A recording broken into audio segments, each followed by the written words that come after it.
खाला को मैं डालने लगा तो खाला बोली, भांजे ऐसा से वरना। अस्सलाम वालेकुम दोस्तों, मेरा नाम शफकत है। मेरी उम्र इस वक्त 22 साल है। मैं लाहौर शहर का रिहायशी हूँ। मेरी फैमिली टोटल 4 अफराद पर मुश्तमिल है। हम 2 भाई और मेरे अम्मी अब्बू। मेरे बड़े भाई का नाम खलील है और वो दुबई में होते हैं। मैं अभी पढ़ाई कर रहा हूँ और मेडिकल कॉलेज में दाखिला लिया हुआ है। अब्बू जान की उम्र काफ़ी हो चुकी है और वो घर पर ही होते हैं। ये इन दिनों की बात है जब मैं 18 साल का था और मैट्रिक में पढ़ रहा था। मेरी खाला जो अम्मी की बहन है, उनका नाम रूबीना है। मेरी खाला हमारे घर रहने के लिए आई हुई थी क्योंकि मेरे खालू भी मेरे भाई के पास दुबई चले गए थे और खाला घर में अकेली ही रहती थी। इसलिए खाला ने फैसला किया कि वो अम्मी के पास रहेगी और खाला हमारे पास रहने आ चुकी थी। खाला देखने में काफ़ी खूबसूरत और नौजवान नजर आती थी। खाला का वजूद मेरे दिल में तीर चलाने लगा था क्योंकि खाला मुझे बहुत ज़्यादा प्यारी लगती और उनका शरीर भी किसी हीरोइन की तरह बहुत खूबसूरत था। खाला की उम्र तकरीबन 27 साल थी और अभी तक उनकी औलाद भी नहीं हुई थी क्योंकि उनकी नई नई शादी हुई थी और 1 साल बाद उनके खामद दुबई चले गए थे और उनके पीछे खाला का हमल ज़ाय हो गया था। इसलिए खाला अभी तक बे औलाद थी और हमारे पास ही रहती थी। खाला मुझसे काफ़ी प्यार करती थी। हमारा घर काफ़ी बड़ा था। ऊपर वाले पोर्शन में 3 कमरे और नीचे वाले पोर्शन में भी 3 कमरे थे। खाला ऊपर वाले पोर्शन में मेरे साथ वाले कमरे में रहती थी। अम्मी अब्बू नीचे वाले पोर्शन में रहते थे। खाला पढ़ी लिखी थी और वो मुझे ट्यूशन पढ़ाने लगी थी। मैं खाला के पास बैठकर पढ़ लिया करता। खाला मेरे साथ बहुत करीब होती थी और हम एक दूसरे के साथ हंसी मजाक भी करते थे। एक दिन खाला बोली कि मुझे बाजार से कुछ कपड़े खरीदने हैं और तुम मेरे साथ चलो। मैं तैयारी करके खाला के साथ बाजार चला गया। वहां पर खाला ने खरीदारी की और खाला ने अपने कपड़ों के नीचे पहनने वाले छोटे कपड़े भी लिए और खाला मुझे दिखाने लगी कि मुझे कैसे लगेंगे। मैंने खाला को मजाक मजाक में कहा कि खाला, अगर आप मुझे पहन कर दिखाएं तो फिर ही मैं आपको बता सकता हूँ कि ये कपड़े आपको कैसे लगेंगे। खाला शर्माने लगी और फिर मुस्कुरा कर बोली, चलो भांजे, कभी वक्त मिला तो ज़रूर पहन कर भी दिखाऊंगी। मैंने कहा, नहीं, कभी नहीं, आज ही रात को मुझे पहन कर दिखाओ। जब पढ़ाओगी तो अम्मी अब्बू सो जाएंगे, तब मुझे ये कपड़े पहन कर दिखाना, फिर मुझे बहुत खुशी होगी।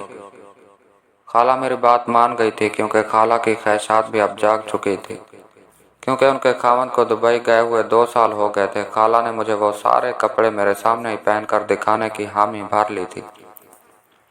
हम बाजार से आइसक्रीम खाकर हंसी खुशी वापस आ गए। अब मैं बेसब्री से रात होने का इंतजार कर रहा था कि कब रात हो और मैं खाला के खूबसूरत जिस्म के कपड़ों के बगैर देखूं। मैं बहुत ही खुश था कि आज खाला के बगैर कपड़ों के दीदार हो जाएगा। खाला भी मुझे काफ़ी खुश नज़र आ रही थी।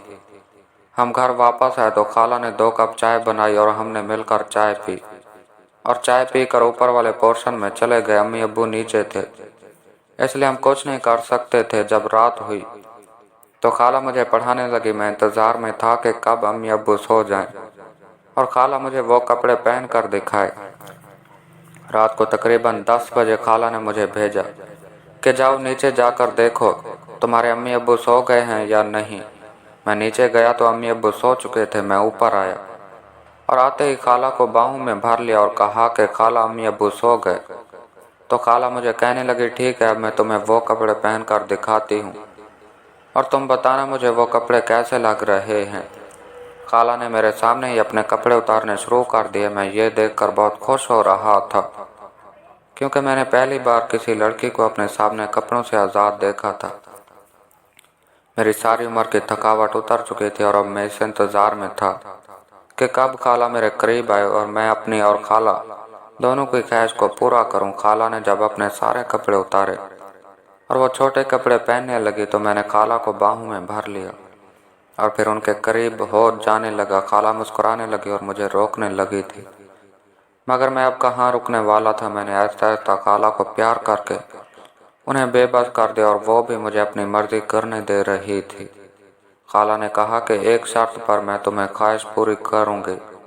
मैंने कहा, खाला, मैं इस काम के लिए आपकी हर शर्त को पूरा करने के लिए तैयार हूँ। बस आप मुझे अपनी आखिरी मंजिल तक जाने दें। खाला बोली, अगर ये बात सिर्फ हम दोनों में राज रहेगी तो फिर मैं तुम्हें ये सब कुछ करने दिया करूँगी। मैंने खाला से वादा किया था कि मैं बाहर किसी को भी नहीं बताऊंगा और घर में भी किसी को पता नहीं चलेगा कि मैं आपके साथ सब कुछ करता हूँ जो आपके शौहर करते थे। खाला मेरी बात सुनकर अब मेरे करीब आने लगी थी और मेरे साथ प्यार करने लगी थी। फिर हमने मिलकर पूरी रात एक दूसरे को बहुत सुकून दिया और सारी हदें पार कर गए थे। खाला काफ़ी खुश हो गई थी और मेरी तारीफ कर रही थी कि मैं काफ़ी जवान हूँ और उनके शौहर से बहुत ज़्यादा परफॉर्म कर रहा हूँ। खाला मेरी आदी बन गई थी और मेरे बगैर उनकी गुजरान मुश्किल थी। मैं कॉलेज से घर आता तो खाला मेरा इंतज़ार कर रही होती। वो मेरे लिए खाना बनाती और खाना खाकर हम अपने कमरे में सो जाते।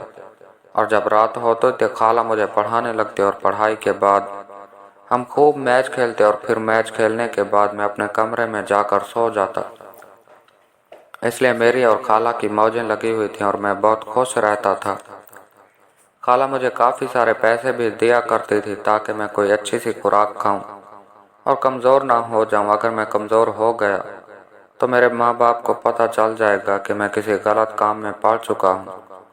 इसलिए खाला मुझे काफ़ी पैसे देती थी और बाहर से ड्राई फ्रूट खाने और जूस वगैरह पीने का कहती थी। मैं ऐसा ही करता था और ताकतवर खुराक खाता था क्योंकि खाला मुझे बहुत जोर लगवाती थी। इसलिए मुझे ताकतवर खुराक की ज़रूरत थी और मैं खाला के साथ में हंसी खुशी ज़िंदगी गुजारने लगा। अगर कहानी अच्छी लगी हो तो चैनल को सब्सक्राइब कीजिए और बेल आइकन को क्लिक कीजिए ताकि हमारी नई आने वाली कहानी आपको आसानी से मिल सके। शुक्रिया।